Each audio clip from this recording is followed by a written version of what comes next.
Welcome back to Haunted and Historic Australia. Today's episode, we look at 45 years since the Granville Rail Disaster. Tuesday the 18th of January 1977.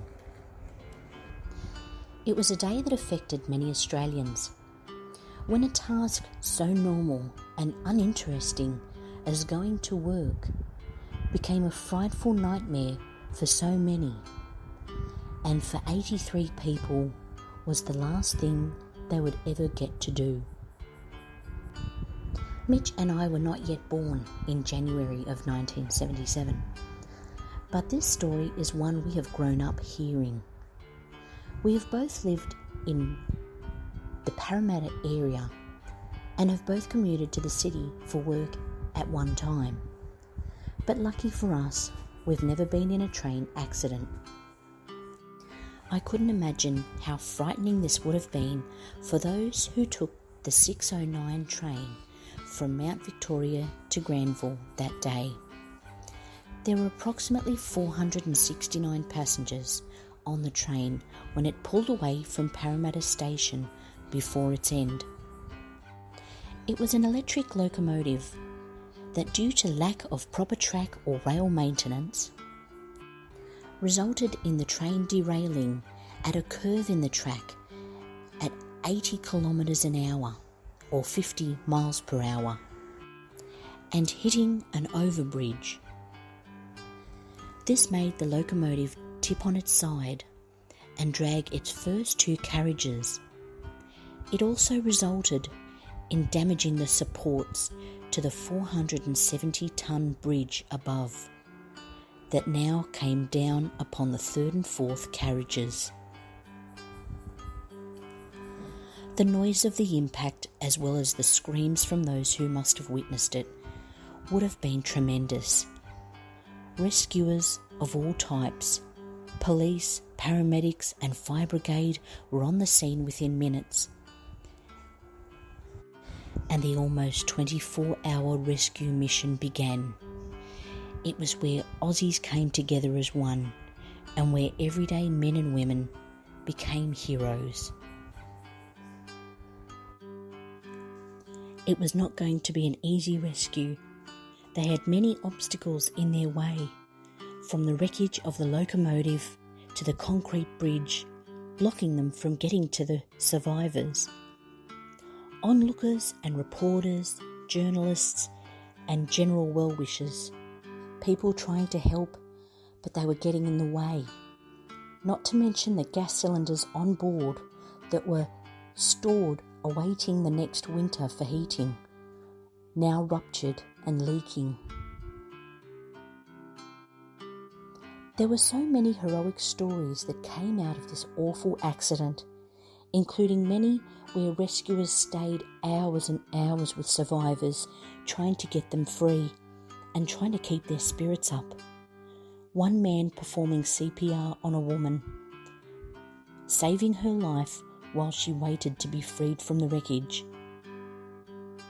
We also learned of the nightmares that followed many of the survivors for years afterwards, as well as the survivors' guilt some carried.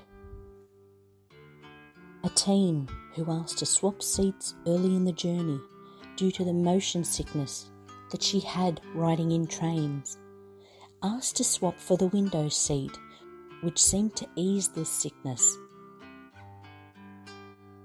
Within 2 hours, the kind lady who'd swapped seats with her lost her life as the bridge collapsed. It's hard to believe that any good could have come out of this horrible disaster, but it did. Many changes following the accident were made, including that of the old tracks. The bridge that came down was rebuilt as a single span without any underneath support piers to prevent anything like this happening again through the narrow passage.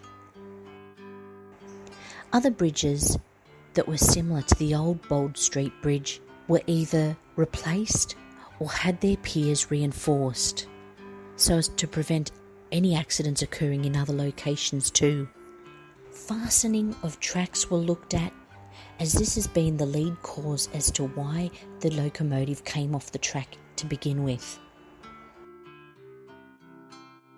The trauma wasn't just kept for the people who were injured on the train and the families who lost loved ones, but to the rescuers who were first on scene and bore the brunt of the terrible sight that they encountered, as there wasn't any kind of support in place for rescuers. The National Association of Loss and Grief was established in 1977 and assisted those who needed to go through what they'd witnessed and experienced. Our former Premier Gladys Berejiklian gave a formal apology in 2017 to the victims of the disaster, whereas when it happened all those years ago, there had been no apology.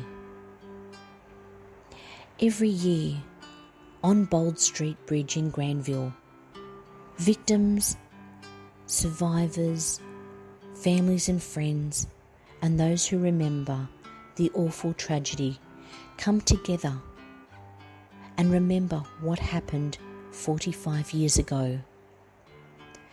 They send 84 roses from the top of the bridge onto the tracks in remembrance. There are several plaques in honour of the victims. One on the bridge to mark the efforts of the railway workers who assisted in rescuing survivors from the train, and another in the Granville Memorial Garden listing all of the names of those who passed in this awful tragedy. This 18th of January 2022 is also a Tuesday. It may be 45 years ago, and only a handful of people may still remember, but it is our history, and they were Australians who lost their lives, and we will remember them as we remember all Australians who have given their life through wars or through tragic events from our past. We remember them all. Thank you for watching this tribute to those who lost their lives and were injured in the Granville Rail Disaster of 1977. Stay tuned for upcoming episodes. Don't forget to like, subscribe, share, and hit that notification bell so you're aware when we're posting new episodes.